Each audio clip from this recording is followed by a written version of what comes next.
গল্প বলি শুরু। বন্ধুদের বুদ্ধি। রাফি, তুহিন আর জামিল তিন বন্ধু, তিন রকম চরিত্র। রাফি খুব চালাক, তুহিন একটু বোকাশোকা, আর জামিল সব সময় খাবারের কথা ভাবে। একদিন ওরা ঠিক করলো পিকনিকে যাবে। তুহিন বলল, আমি ভাত আনবো।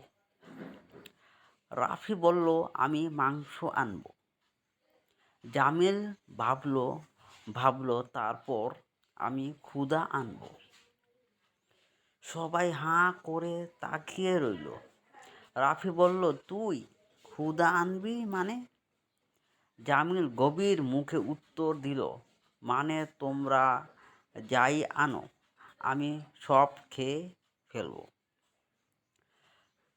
তুহিন তখন বলল, তাহলে আমরা পিকনিকে যাচ্ছি, তুই থাক। জামিল চিৎকার দিয়ে বলল, না না, আমি প্লেট আর চামচ আনবো। শেষমেশ ওরা পিকনিকে গেল।